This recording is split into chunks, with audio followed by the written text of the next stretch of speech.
Eu quero primeiro agradecer a oportunidade de estar mais uma vez com vocês. Como sempre, carinho, oportunidade de estar em contato e, na medida do possível, não é propriamente trazer conhecimentos, mas é oferecer uma oportunidade de nós pensarmos um pouco sobre alguns ensinamentos e que podem ajudar o nosso desenvolvimento pessoal, moral, espiritual. E ajudando a todos nós a nos melhorar, com certeza colabora com a nossa reforma íntima, isto é, a nossa transformação pessoal.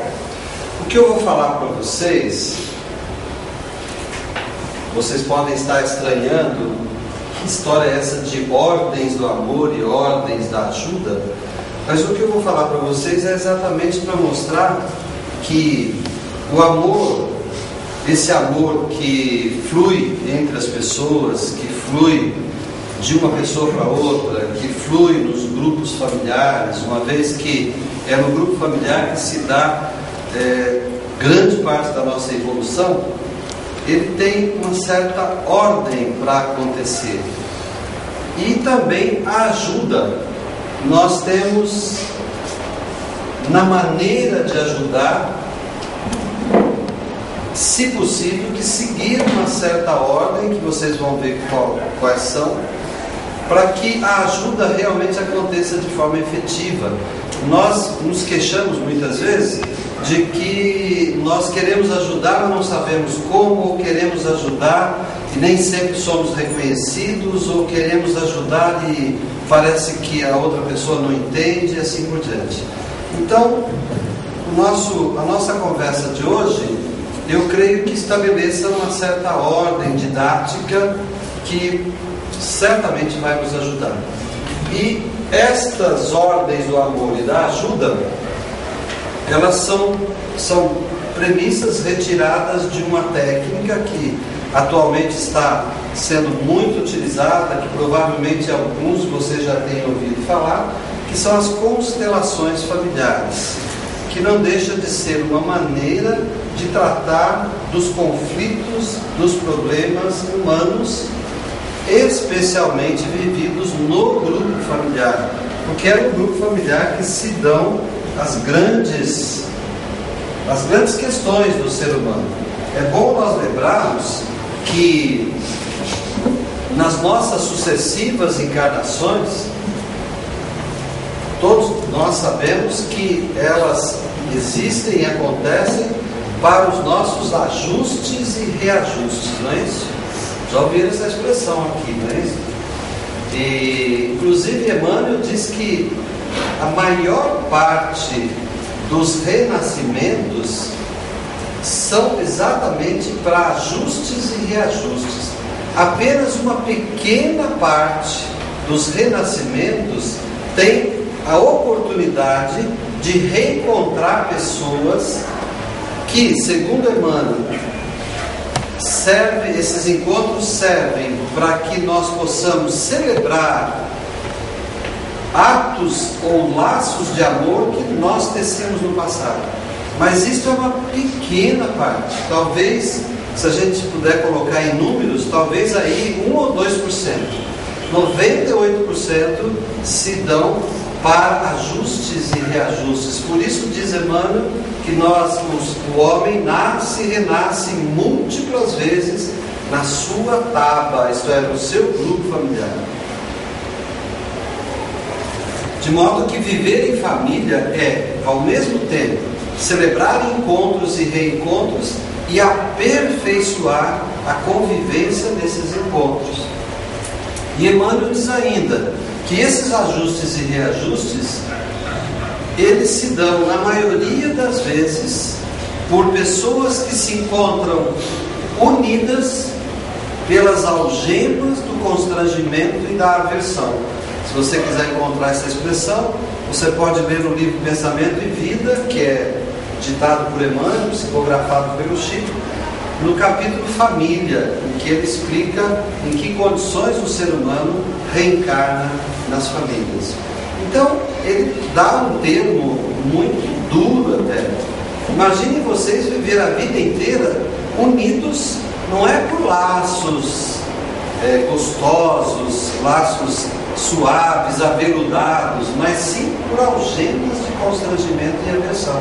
Então, as maiores dificuldades que nós temos com o nosso próximo estão no grupo familiar, e no grupo familiar mais próximo, né?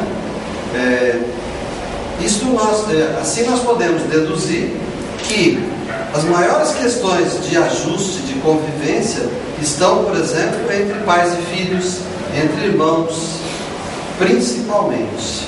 Depois vai ficando um pouco mais suave quando a gente vai para a relação de tios e sobrinhos, de primos, né? Aí vai suavizando, mas os maiores ajustes estão no núcleo do sistema familiar. Por isso que nós não podemos nunca pensar na reencarnação como uma espécie de castigo, né? Mas sim como oportunidade, como reencontro, para nos aprimorarmos. Vocês se lembram da palestra que eu dei aqui? Acho que alguns pelo menos estavam, que nós falamos da sombra, que nós falamos da mochila que nós carregamos nas costas, que são as coisas que os outros podem enxergar em nós. E na frente nós carregamos uma outra mochila que nós podemos ver. Então nós precisamos do outro que nos ajude a ver o que é que tem na mochila das costas. Então isso significa que na convivência é que os outros nos ajudam a nos conhecermos melhor, e nós aos outros da mesma maneira. Bom, isto colocado, eu já disse que são pressupostos das constelações familiares e que nós vamos, na medida em que for apresentando, nós vamos relacionar com os ensinamentos do Evangelho e vocês vão ver que eles se encaixam perfeitamente, não é? Então vamos primeiramente às ordens do amor. Primeira ordem, a ordem da pertinência. O que significa isso? Todo ser humano tem direito a pertencer.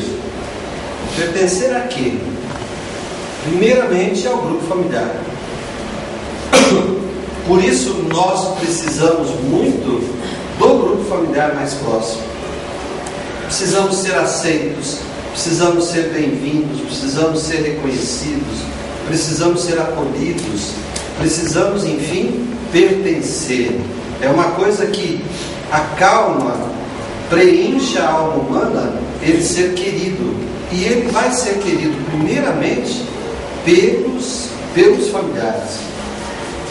Aí você vai dizer, mas tem gente na família que a gente tem dificuldade, ou que não é gostado. A família sempre tem alguém que normalmente não é muito bem-quisto, assim como tem aquele que é muito bem-quisto. Verdade ou não? Sim. Não sei se aqui acontece, mas por aí acontece bastante. Mas o primeiro pressuposto do amor é que o ser humano precisa pertencer.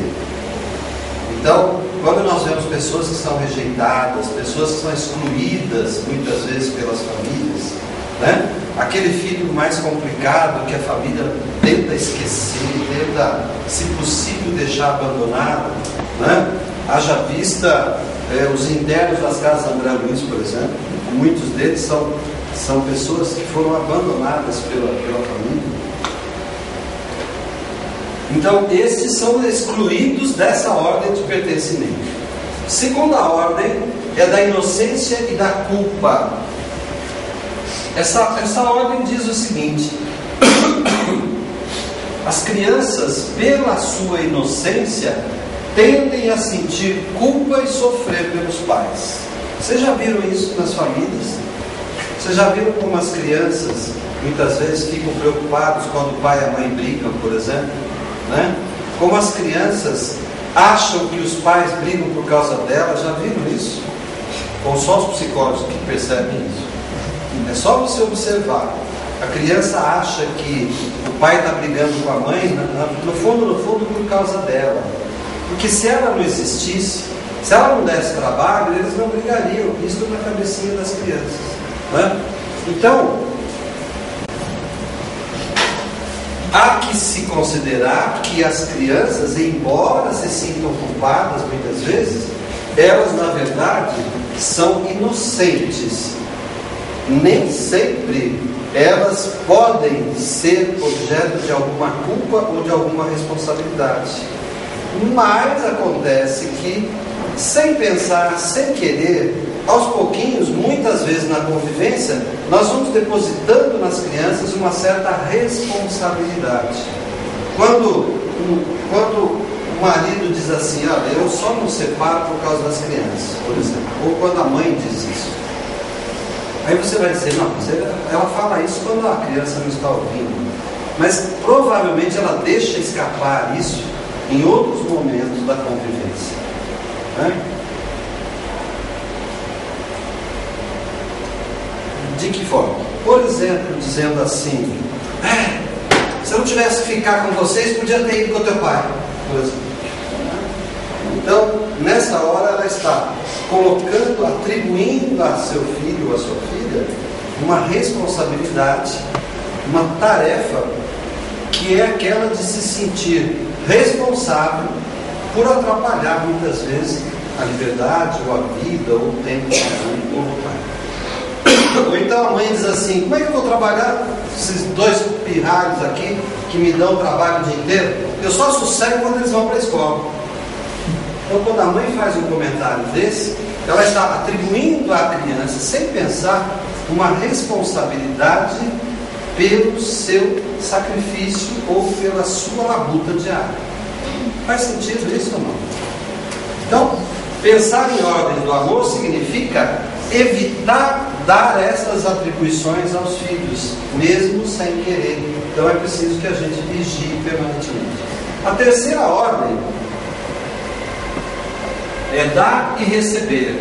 Os pais devem dar aos filhos e os filhos têm o direito de receber. Parece óbvio falar isso, mas acontece que muitas vezes os pais sonegam aos filhos. Eu sei que aqui não acontece, mas nesse mundão de Deus aí acontece muito, né? Os pais muitas vezes sonegam, negam, né? Pais que muitas vezes veem nos filhos até mesmo concorrentes seus, né? E assim por diante. E os filhos têm o direito de receber. Então, uma vez nascido filho naquele grupo familiar, é sagrado o direito de receber tudo que os pais puderem dar. Isso parece óbvio para famílias razoavelmente organizadas, razoavelmente amorosas. Mas famílias onde muitas vezes acontecem muitos ódios, muitas incompatibilidades, essa ordem nem sempre é respeitada. Está claro até aqui? Sim, sim. Vamos para a quarta ordem, que é a ordem do tempo. O tempo é que estabelece a ordem dos acontecimentos. O que significa isso? É que o amor deve fluir de pai para filho, de mãe para filho, que por sua vez deixa que esse amor flua para os seus filhos, que por sua vez deixa que esse amor flua para os seus outros filhos, e assim por diante. O amor, nessa concepção, é como um rio que sempre flui na direção do oceano, né? Então, você vai dizer: mas isso também é óbvio. É óbvio, mas o que acontece? Muitas vezes, esse amor, ele é truncado.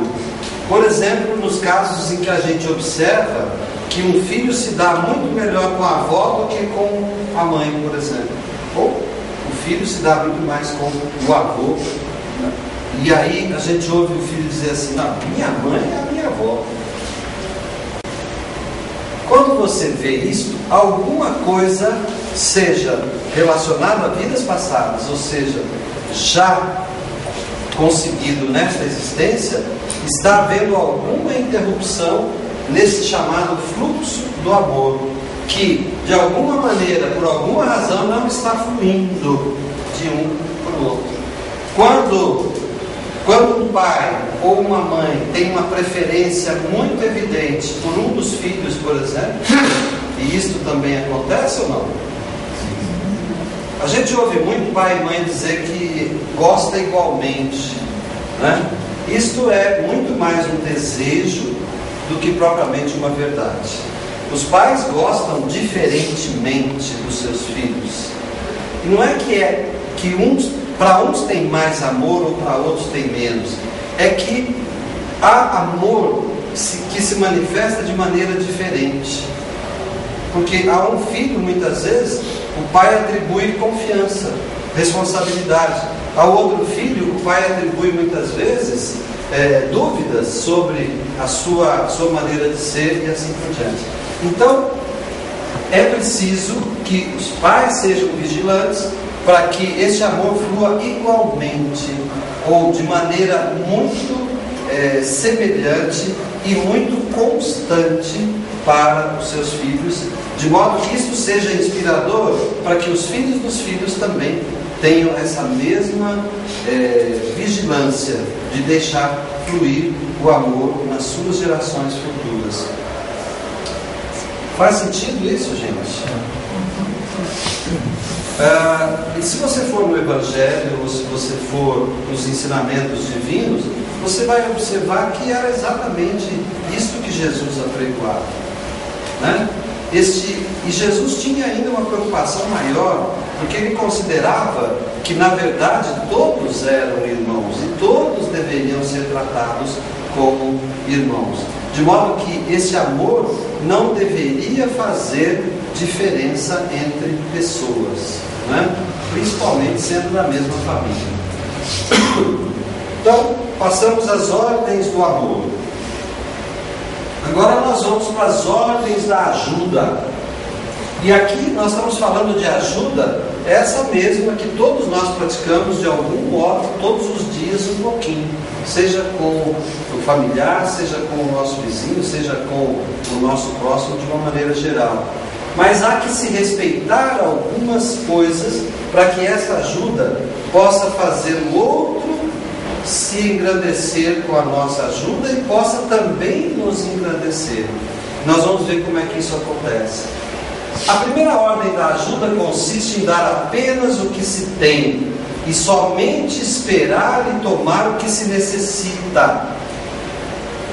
Prestar atenção sobre o que dar, o quanto dar e a quem dar. Então, essa primeira ordem ensina que ninguém pode dar o que não tem. Isto é contra a lei da física, inclusive. Então nós precisamos acabar com certas posturas, né, que pretendem ser muito divinizadas, a ponto às vezes de dizer que dar o que se tem é fácil, difícil é dar o que não tem. Não é difícil dar o que não tem, é impossível dar o que não tem.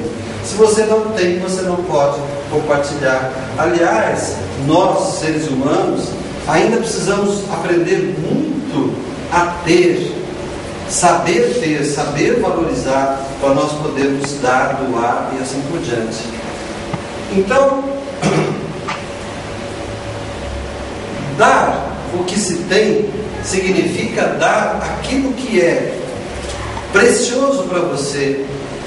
Não é aquilo que sobra, não é aquilo que você não usa, né? Na verdadeira acepção de dar, é dar aquilo que você tem, aquilo que você tem de mais precioso, aquilo que você tem de valor. Eu não estou dizendo que nós temos que pegar nosso saldo da conta bancária e dar para o nosso próximo, não é isso.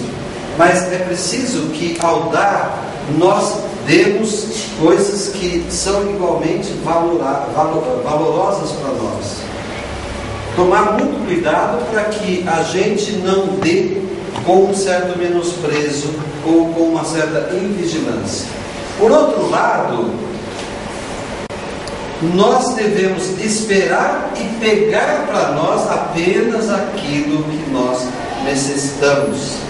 Isso é um ensinamento profundamente bíblico também, porque se nós temos a tendência de aproveitar as oportunidades, muitas vezes, nós fazemos tudo para quê? Às vezes até para poder ter do outro aquilo que o outro talvez nem possa nos dar. Através do que, por exemplo, isso pode acontecer? Através da inveja, por exemplo. O que é inveja? O que vocês acham que é inveja? Ninguém sabe? Ninguém tem ideia? Posse do que não se tem. Posse Do que não se tem. Talvez tentativa de possuir aquilo que não se tem, né? Uma boa definição. O que mais? O que é inveja? Querer o quê? Aquilo que é do outro. Querer o que é do outro também é uma outra definição. O que mais?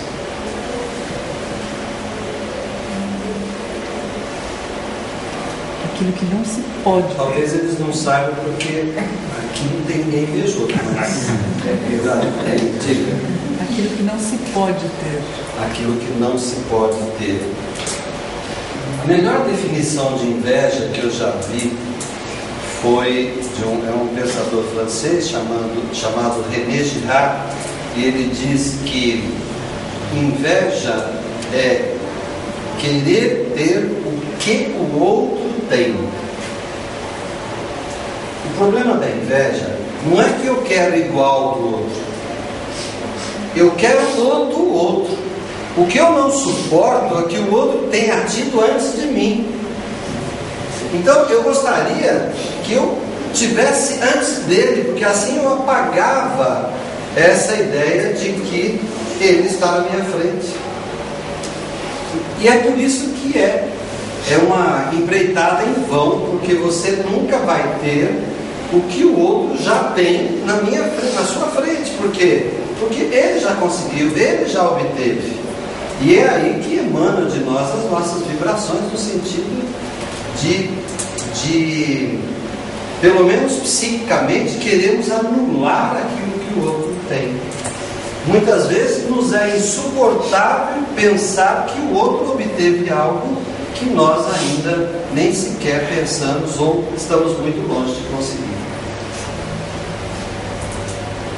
Então não é só eu querer o que o outro tem ou eu querer igual. Esse comportamento que muitas vezes a gente vê, que o outro, o vizinho comprou uma televisão 42 polegadas, aí eu não sossego enquanto eu não comprar uma também. E eu compro. Oi? Eu compro de 50, é isso? Além de eu comprar uma de 50, eu ainda fico. Parece que fica faltando algo. O que fica faltando é isso. Ele comprou antes de mim. Eu queria que ele invejasse a mim, não eu a ele, né? Mas não vamos falar de inveja hoje. A gente pode um outro dia fazer uma palestra sobre isso. A segunda ordem da ajuda é nos submetermos às circunstâncias e somente interferir e apoiar à medida que elas o permitirem. Essa ajuda é discreta e tem força. Eu coloquei ali exemplo de Jesus. Vamos pensar como é que Jesus ajudava as pessoas. Reparem no Evangelho como Jesus não era aquela tia que faz você engolir um copo de água com açúcar, que arde a garganta, que depois dá enjoo só porque ela acha que você está nervoso. Eu lembro muito de uma vez que um cachorro correu atrás de mim e a minha tia viu para me socorrer, me pôs para dentro da casa dela e me fez tomar um copo de água com açúcar, que eu não queria, porque uma vez que eu entrei na casa, o cachorro ficou lá fora, passou um susto, para mim tinha sido o máximo já, quer dizer, estava protegido, mas ela ainda me fez tomar um copo de água com açúcar. Isto é um exemplo muito banal de quando nós sufocamos o outro com a nossa ajuda. E Jesus não fazia isso, né? Jesus não fazia isso. Quando Jesus curou aquele centurião que veio atrás dele e disse assim: mestre, meu filho está à morte na minha casa. E Jesus se vira para ele e ele diz assim: mas eu não sou digno de que entres na minha casa, basta uma palavra sua e meu filho será curado. E Jesus diz o quê? O que Jesus falou? Vai, que a tua fé te salvou. Será que se fôssemos nós, a gente faria assim como Jesus? Ou a gente ficaria enchendo a paciência do centurião? Escuta, mas tudo bem? Você quer que eu vá até na sua casa? Você precisa de um médico? Posso levar o teu filho no pronto-socorro? Jesus não fez isso. Aí você vai falar, mas também naquele tempo não tinha SAMU, não tinha SUS, não tinha nada. Não é isso. Jesus é um exemplo daquele que ajuda e fica na dele. É bem verdade que ele se interessava por saber. Quando ele cura os 10 leprosos que vinham vindo, ele cura os 10 leprosos, os 10 leprosos ficam muito felizes e vão embora, comemorando a cura, e de repente um percebe que foi limpo e volta para agradecer Jesus, e Jesus diz assim: onde estão os outros 9 que foram curados? Então não é que Jesus era absoluta, como divino sim, mas como humano, ele também se interessava, mas ele não sufocava ninguém com a sua capacidade de ajudar. E não, na maioria das vezes, ele não fazia ostentação, né? Quando ele vai no casamento em Caná, ele fica na festa, acaba o vinho, vem contar para ele, a mãe dele vem contar para ele que acabou o vinho, e numa festa de judeus, acabar o vinho no meio da festa é um vexame muito grande. Seria aqui também, mas aqui a gente ia quebrar o galho. Agora estava refrigerante, já tomaram tudo. E aí Jesus disse: encham as talhas de água, né? E Jesus transforma em vinho. E aí fica todo mundo admirado de ver que o dono da casa tinha reservado o melhor vinho para o final da festa, que é mais ou menos como a gente faz, né? A gente toma aquele arrebenta-peito primeiro, depois tem umas garrafas do bom lá para distribuir depois. Mas o que Jesus fez? Discretamente, ninguém naquela festa ficou sabendo que ele tinha transformado a água em vinho. Então, essa é a ideia da ajuda: somente interferir e apoiar à medida que a situação permita. Então, é isso que é dar o que eu tenho, o necessário, quando necessário e até o ponto em que o outro possa receber. Faz sentido isso? Vamos na terceira ordem, que é: quem ajuda também deve se comportar e se colocar como adulto perante um adulto que procura ajuda. O que isso significa? Nós precisamos ficar muito atentos, porque às vezes, na nossa maneira de ajudar o outro, nós diminuímos o outro. Quando nós dizemos coisas do tipo: não, peraí, sabe o que você faz? Nós estamos querendo ajudar, porém estamos diminuindo o outro. Por quê? Porque nós sabemos melhor o que o outro deve fazer do que ele mesmo. E às vezes nós enchemos o peito, inclusive, de dizer assim: não, você não sabe resolver isso, pode deixar que eu faço. Isso é diminuir o outro. É não deixar que o outro resolva, não deixar que o outro faça certas coisas do jeito que ele pode, do jeito que ele consegue, do jeito que ele tem condições de fazer, né? Quando você encontra uma pessoa que está precisando de tratamento dentário e você tem um belo plano odontológico, você precisa ir no meu dentista, porque é aquele que é dentista. Acontece que você perguntou se ele tem plano, se ele pode pagar. Você diz: não, vai lá, ele é boa gente, ele facilita. E aí, de repente, a pessoa que está acostumada a pagar uma obturação R$50, vai ter que pagar R$200 em 4 vezes, porque você achou que o dentista seu era muito melhor para ele. E você o ignorou como adulto que também sabe o que é bom para ele, né?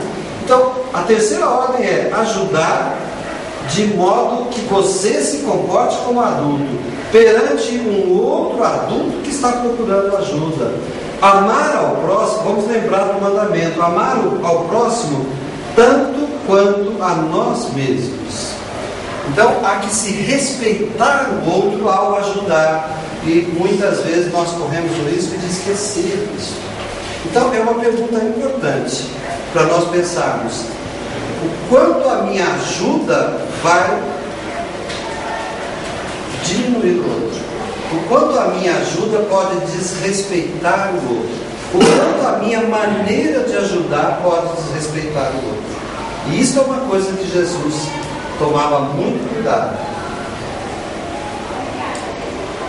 Ele respeitava a condição do outro. Ou não? Quando Jesus está na cruz, e tem por um lado um ladrão, por outro, e tem um ladrão que está arrependido do que fez e diz: mestre, fiz muitas coisas, cometi erros, etc. E tal. E Jesus disse para ele: hoje estarás comigo no paraíso. O que Jesus falou para o outro? Falou alguma coisa? Não falou nada hoje. Então a gente olha e fala assim: mas Jesus devia ter falado, né? Jesus, para um que se arrependeu, ele prometeu o paraíso. Para o outro está lá. Então, é bem verdade que ele ficou lá vociferando, mas não mostrou arrependimento. Mas Jesus não ficou enchendo a paciência dele. Jesus não fez algumas coisas do tipo assim, tá vendo? Aí, ó, teu amigo vai comigo pro paraíso amanhã, hoje à noite. E você está aí, ó, renitente, rebelde, revoltado. Jesus não fazia isso.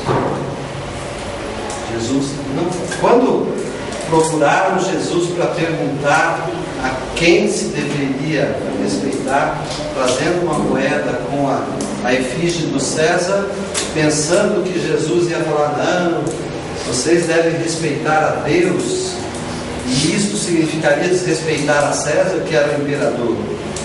E se Jesus dissesse: não, vocês devem respeitar a César, e aí os fariseus o acusariam de quê?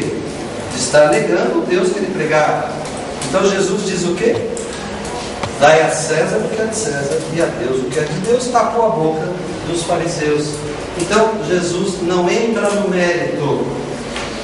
Quando a mulher adúltera está para ser apedrejada, ele diz assim: quem não tiver pecado, atire a primeira pedra. E ele diz para ela o quê? Vai e não peques mais. Não ficou investigando a mulher, não ficou querendo saber se ela prometia, né? Não ficou perguntando se ela fazia como algumas religiões chamam de profissão de fé. Jesus não exige nenhum certificado, apenas vai e não faça mais isso. Mas ele ia passar no outro dia na casa dela para ver se estava tudo bem, porque ele não tomava partido. Então, ajudar com maturidade, né, é comportar-se como adulto perante um outro adulto, para não torná-lo menor.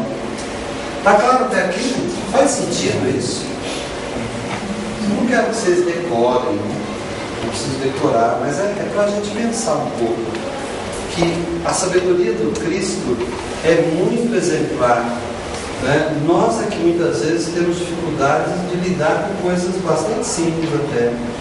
Por quê? Porque temos as nossas necessidades que também às vezes não estão satisfeitas. A quinta ordem da ajuda, eu tenho até as 9, né? É isso. A quinta ordem da ajuda é o amor a cada um como ele é, por mais que a pessoa ajudada seja diferente de mim. Aquilo que se reconciliou em seu coração também pode se reconciliar na pessoa ajudada. Significa que para eu ajudar alguém é preciso que eu esteja reconciliado comigo. Por isso Jesus dizia: vai, reconcilia-te com teu irmão e depois vem me seguir. Porque se você me seguir, batendo no peito, que você está seguindo o mestre, e no entanto, você tem questões para resolver, com os teus próximos, familiares, etc., então não adianta, né? Jesus buscava muito essa coerência do ser humano interna. Então, amar o outro, dar o amor a cada um como ele é, significa o quê? Não julgar. Não julgar. Eu vou dar R$5 para você, mas sei que você vai beber pinga em vez de comprar um lanche. Quando eu penso isso, não é nem falar, quando eu penso isso, eu não estou dando essa ajuda vendo o outro como ele é. Se o meu coração manda que eu dê uma esmola e ele vai comprar cachaça ao invés de comida, isso é o problema dele. Aí você vai falar assim, mas isso é falta de caridade, né? O problema é que a caridade, ela precisa ter uma qualidade tão pura, tão desprovida de julgamento, tão desprovida de intenção, tão desprovida de querer resolver o problema do outro, que muitas vezes ela se transforma, não numa caridade, mas ela se transforma num jeito de manipular o outro, ou de obrigar o outro a fazer certas coisas. E é muito difícil a gente não julgar. É muito difícil a gente não julgar. Quando Jesus está no monte para orar, e ele diz, eu vou me retirar para orar e vocês fiquem aqui orando, fiquem aqui velando. E ele sai, vai um pouco distante dos discípulos. Quando volta, os discípulos estão dormindo. Lembram dessa passagem do Evangelho? O Jardim das Oliveiras. Quem não souber vai chegar em casa e achar no Evangelho essa passagem. Jesus diz assim, vocês dormem enquanto o Filho do Homem está prestes a ser entregue. Jesus volta e diz assim, eu vou ali orar outra vez e vocês ficam aqui velando. E daí a pouco Jesus volta e eles estão dormindo de novo. E Jesus diz o quê? Podem dormir, porque o Filho do Homem está sendo entregue na mão dos pecadores. Jesus não brigou com eles. Jesus não disse que eles eram os incompetentes. Não disse que ele já sabia que eles não prestavam para nada. Nada disso, como a gente às vezes faz. Isso é cabeça fraca. Já cansei, não vou mais te ajudar. Jesus não fazia esse tipo de apreciação. Então, aqui na ordem da ajuda é ver o outro como ele é. Isso é muito difícil. Eu diria, eu até ouso dizer que o Evangelho poderia ter uma única frase: não julgue o seu próximo. Se nós fôssemos capazes de fazer isso, não precisaria fazer mais nada do que o Evangelho fala, porque tudo estaria sendo feito.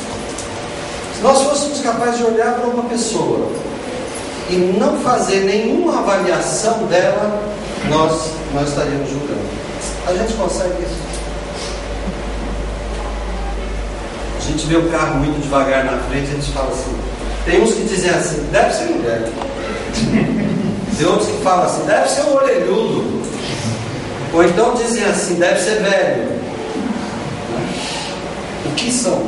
São preconceitos, né? Mas pior do que preconceitos são julgamentos que parecem não caber dentro da gente.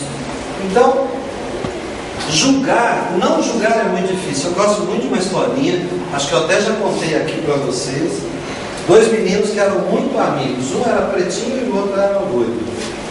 Eles eram muito amigos, eles iam na escola juntos, faziam lição juntos e tal. E um dia o pai do loirinho falou assim, filho, esse teu amigo não é preto? Aí o loirinho falou assim, pai, sabe que eu não sei, mas eu vou perguntar para ele, amanhã eu te conto. Então, isso é um exemplo muito simples de como seria difícil nós termos um amigo sem julgar esse amigo, sem ver que jeito ele é, que cor ele é, sem ver se ele é inteligente ou menos dotado, sem ver se ele tem manias ou não. É muito difícil. difícil nós fazermos isso. E o perdão, né? Ver o outro como ele é, muitas vezes requer o perdão. E o perdão, como é que o perdão acontece? Eu sempre gosto de falar nisso, porque nós ouvimos muitas vezes grandes discursos sobre a necessidade de perdoar. Então, a pessoa chega, por exemplo, num centro espírita, diz que está muito perturbado porque ele não consegue perdoar o irmão que deu um tombo financeiro nele. E aí, muitas vezes, não estou dizendo que isso aconteça aqui, mas muitas vezes ele ouve uma palestra ou ouve um ensinamento dizendo que ele precisa perdoar o irmão. Aí ele vai embora para casa e fala assim: mas que jeito que eu vou perdoar aquele safado? Eu não consigo. Eu estou com raiva dele, estou com ódio dele, quero que ele morra. Como é que eu vou perdoar? Então, o processo do perdão é o contrário disso. Por isso Jesus disse: vai, reconcilia-te com o teu irmão e me segue. Então, o processo do perdão é um processo profundamente psicológico. Eu preciso começar me perguntando: por que será que ele me fez isso?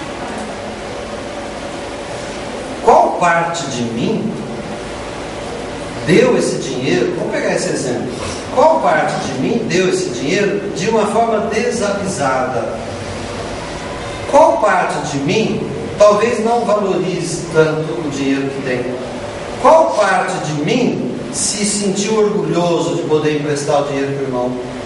Qual parte de mim foi ingênuo, achando que o irmão ia cumprir a palavra na boa, etc.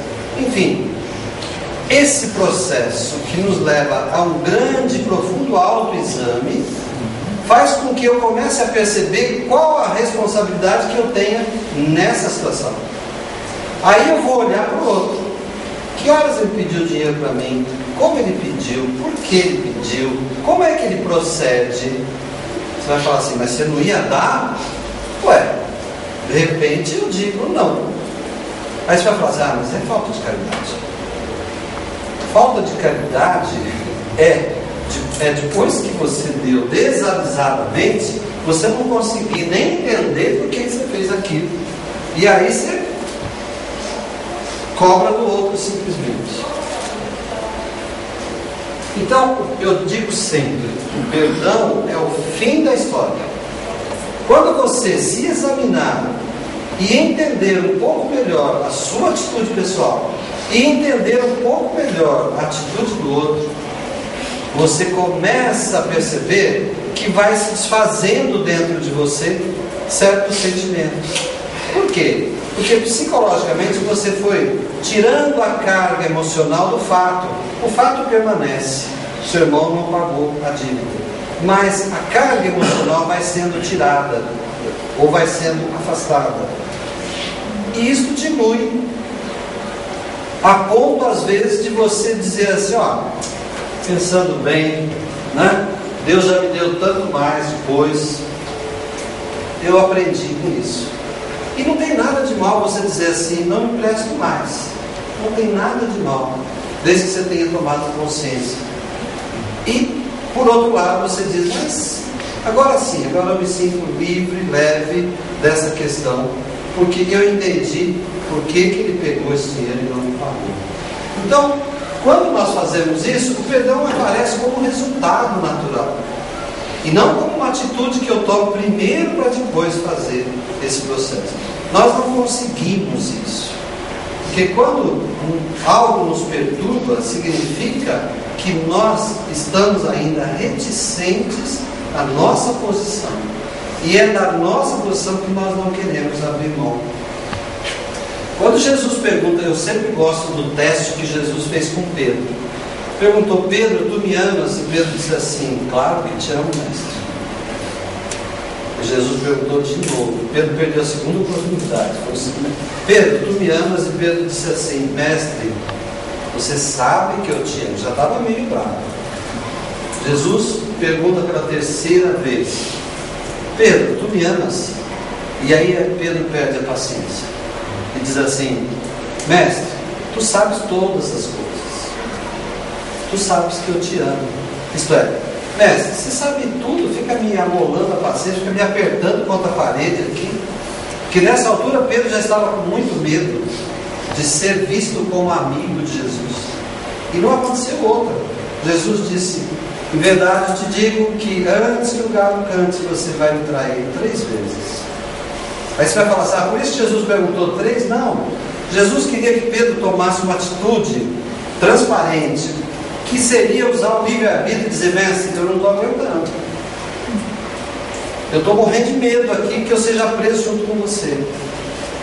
E eu estou vendo que os soldados de Pilatos vão chegar aqui, ou eu vou sair correndo, ou eu vou ser preso com você, e eu estou com muito medo disso.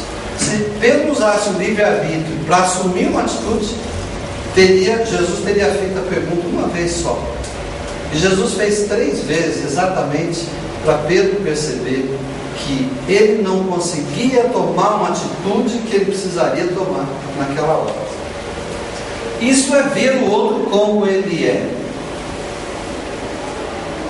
Isso é ver o outro como ele é. Por quê? Porque Jesus não julgou Pedro, dizendo assim: você é um banana mesmo, ou você é um falso. Jesus não faz julgamento. Ele diz assim: em verdade te digo que você vai me trair 3 vezes. Né? Porque ele sabia. E às vezes a gente não é Jesus, mas tem coisas que a gente sabe, a gente faz, e depois a gente responsabiliza o outro. Para a gente encerrar, a última ordem da ajuda, o nosso próximo como pessoa, é parte de uma família.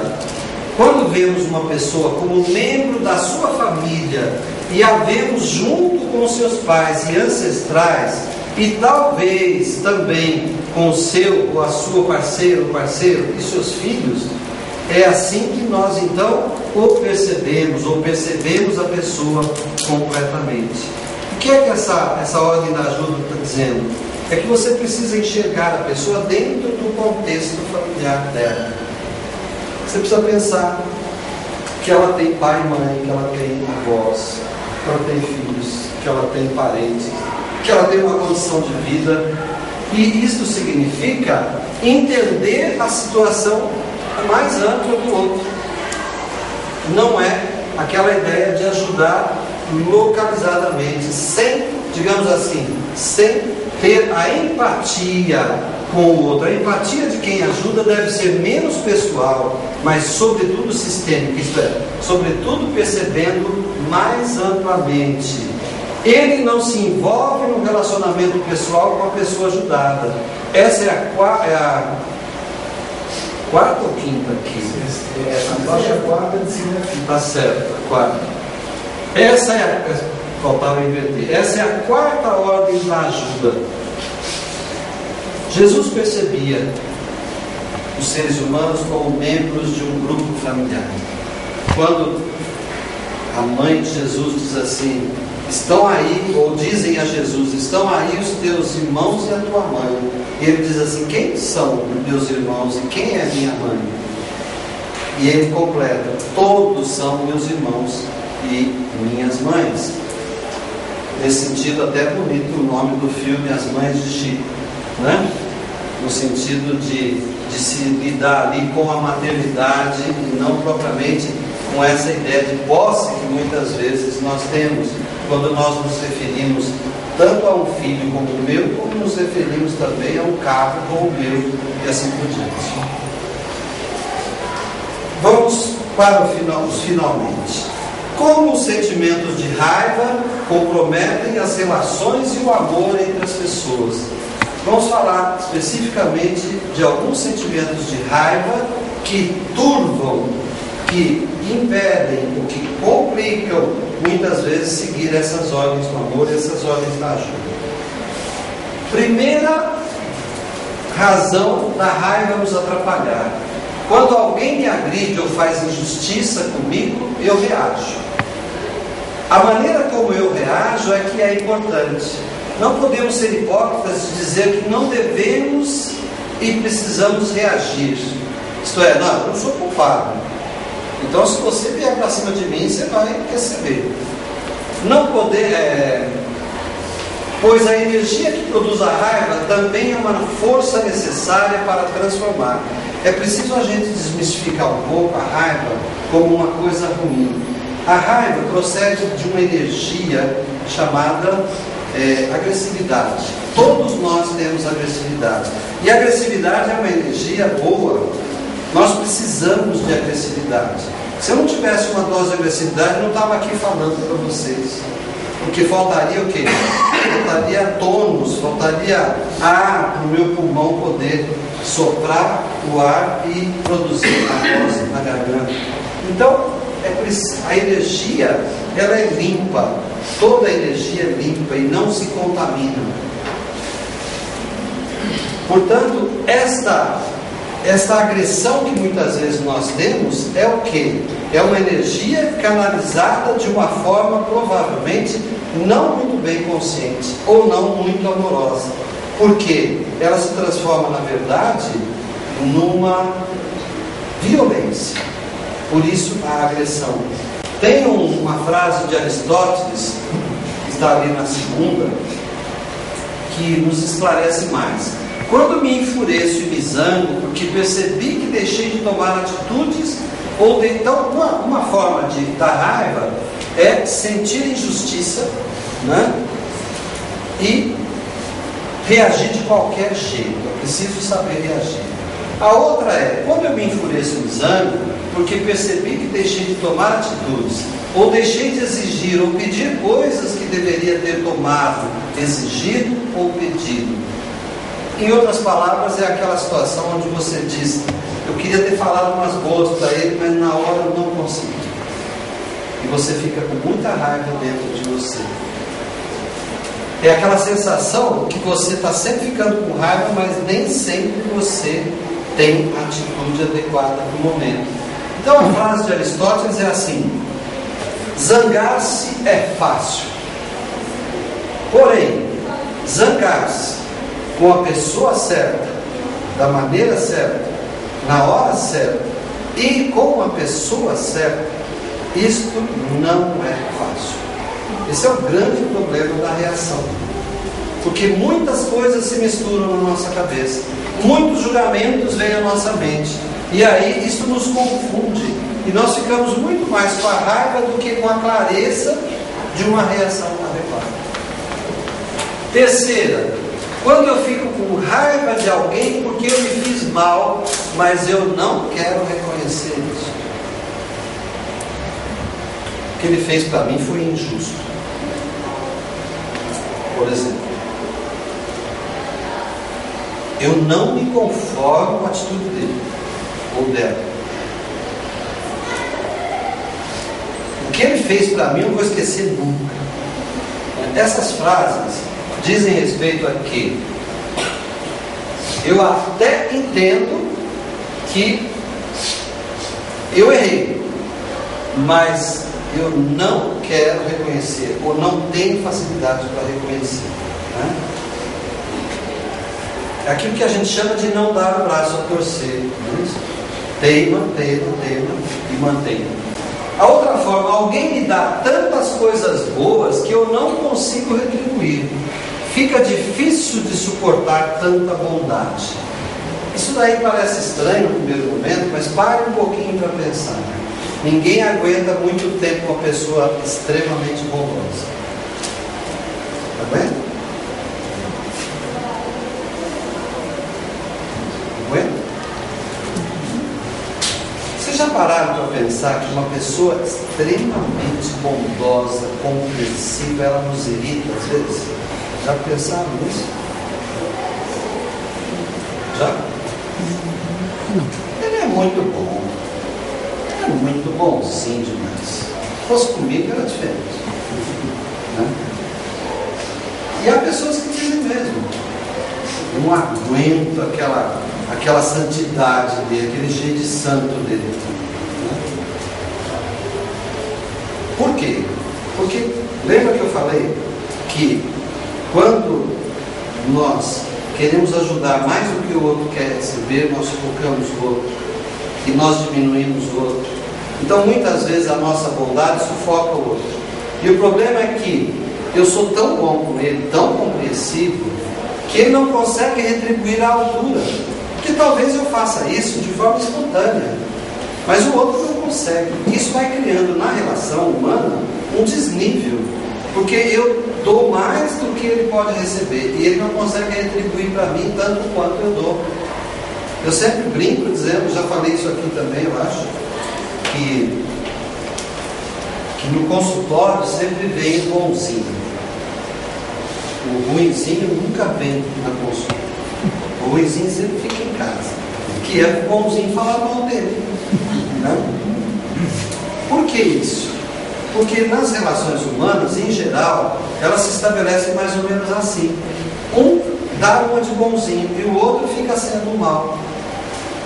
E isso cria um desequilíbrio na relação, especialmente nas relações de casamento, onde sempre tem um que parece bom e outro ruim, ou intolerante, ou intransigente. Tanto é que a gente diz assim, 2 bicudos não se beijam, não é isso? Por quê? Porque se os dois forem igualmente ruins, sai faísca. Se os dois forem muito bons, a gente fala o que deles? Quase não sei. Isso. Aqueles dois lá eram 2 montes. Minha mãe falava assim, 2 montes. Né? Vocês podem imaginar um monte do que vocês quiserem. Isso é muito curioso no ser humano, mas acontece. Por isso que é importante aquilo que nós vimos lá atrás, ver o outro como ele é. Né? Para a gente terminar, algumas pessoas têm raiva que adotaram de outros contra terceiros. É quando nós compramos a briga de alguém. Quando eu compro a briga de alguém, eu pego uma raiva para mim que não me pertence. Se vocês observarem bem, eu vou ficando bravo, irritado, raivoso por uma causa que eu estou só defendendo, que não é minha. É quando a gente diz que psicologicamente você ficou com a raiva do outro, que você comprou a briga. Então a ideia é o quê? Não comprar briga. Jesus era mestre disso também. Ele não comprava briga, embora ele fosse muito veemente. E quando ele chamou os fariseus de víboras, né, ele não saiu disso. Ele falou e sustentava, tanto é que os fariseus se amedrontavam. E quando Jesus, na frente de Pilatos, não devia falar nada, mesmo estando para ser crucificado, ele ficou quieto. Não adiantava explicar para Pilatos. Por último, um outro tipo de raiva que podemos dizer é a raiva que se manifesta como pura energia. Pode ser somente agressividade, sem autoconhecimento. Muitas vezes a pessoa agressiva, ela é muito tosca, não é? Sendo assim, esta raiva, pura energia, pura força, pode simplesmente se transformar numa violência ou numa turbulência. Só para a gente reconhecer isso como energia que está dentro do ser humano.